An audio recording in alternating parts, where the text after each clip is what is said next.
And here we go again, working on the stall. Today we should be done with the kickboards, and then that'll be done. The only thing that will be left is making a door to go into the tack room, which is going to be fun, and making a stall door. So those should be, and putting up the horse panel around the window so that the horses can't get to the actual glass of the window. And we were just trying to figure out which would look better, a 2x6 framing around the window or a 2x4 framing around the window.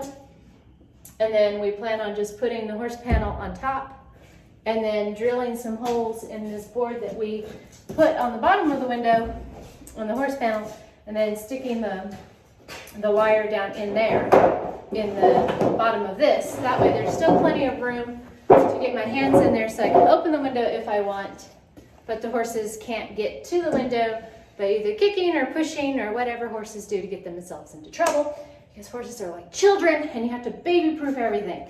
So anyway, we are going to work on the rest of the kickboards, and it should be done today, and then all that will be left is the doors and the window. So we'll see how much we get done.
Alrighty, ignore that line of screws.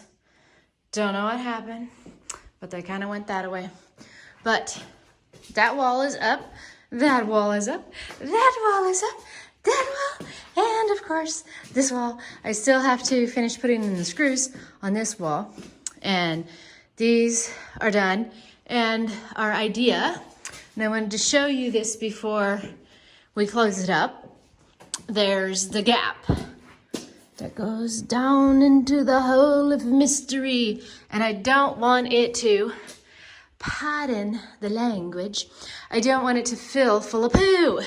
And so my husband actually came up with this all by himself while I was putting in the screws, to take a 2x4 and just put a little cap on it. And that's what we did. And then we ran the 2x4 around the door where the stall door will go to give it a little bit more support and to go with the cap like so. So now nothing can get behind there, because it was just like that right there, where there was just all this stuff that could get behind there and disappear forever, and you could never get it out. But if it's poo, you'd smell it. So anyway, that's what our solution is, to come and just put a 2x4 around the rim so that nothing could get down in there. And on this wall, it's tricky because we have these ridges, whatever you want to call them, ripples, ridges, whatever they are.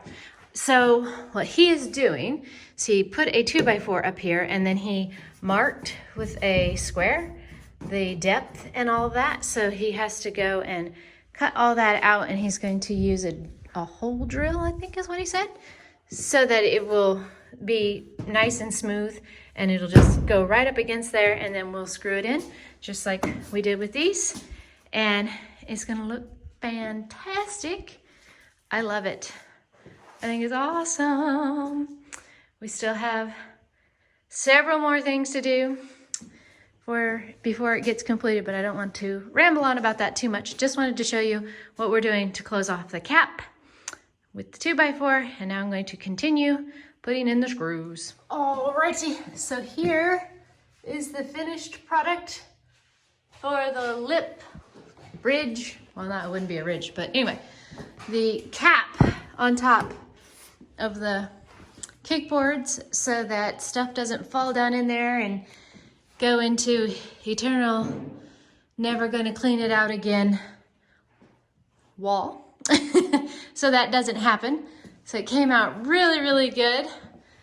Super impressed how my husband was able to do that. Came out really well. Got all of that one done. We got the 2x4 frame around the stall door and the cap on this one right here. And then we ran out of 2x4s, and it's already later in the day, so we're not gonna be able to have time to go get the 2x4s that we need to finish this wall out. So we're just gonna stop here for the day, and I'm gonna take care of the horses and then go make dinner. But I am so happy with how this stall is turning out. It is awesome. It looks so much like a stall. And there's so little to be done now before it's finished, so it's super exciting. And I love how it looks. Love the wood kickboards. And so super, super happy. And this is my beautiful drain that we had put in before they did the concrete, so that when the horses are in here and they pee, it will all wash away, and there won't be any water or urine or anything else that is just stuck underneath the mats. They're gonna be able to wash out of that drain. So super excited about that. And we're going to finish that up when we get the wood, which we'll probably get the wood tomorrow. And then the last things to be done for the stall to be a stall is the stall door and the walk-in door to go into the tack room. And then the next thing that we will tackle is finishing out these walls in the tack room, just like we did the stall right here with plywood. And since we would have to waste a sheet of plywood because the plywood's 8 feet, we're just gonna start at the bottom and then go to that board right there to match the wall and just go all the way around. And then we'll finish that wall as well. And we'll need 6 sheets of plywood for that. And then we will build a cabinet right here, not a cabinet, but a counter, working countertop right here where the sink is gonna be. And then we'll have our sink, and we'll do that and finish out working cabinets or countertops around here, which they're not gonna be countertops, they're gonna be working tops. So it'll just be made out of wood. And then the cat feeding section is going to be right over here. And then we were talking about where the cat beds are gonna go, because in the summer, this area, if we go out of town and we have the cats in here, the sun sets like right over there. So the heat and everything from the sun would be coming in here. So I want the cats to be able to come in and have beds and stuff. And then in the winter, of course, I want them to be able to come in to get warm. So we're talking about maybe this wall being the wall where the cat beds are gonna go. The feeding station is gonna go there. Anyway, lots more to come. I'm just super excited about my stall. It looks so good. And my husband and I did the work ourselves, which is a wonderful feeling. And I've never done any kind of carpentry work before at all, besides the catio and stuff that I've done with my husband. Very, very small stuff. But this right here, this is huge, and we did it. So super excited. And there you have it. I will keep recording and do more videos of finishing out the tack room and the barn. So thank you guys for watching, and I'll talk to you again next time.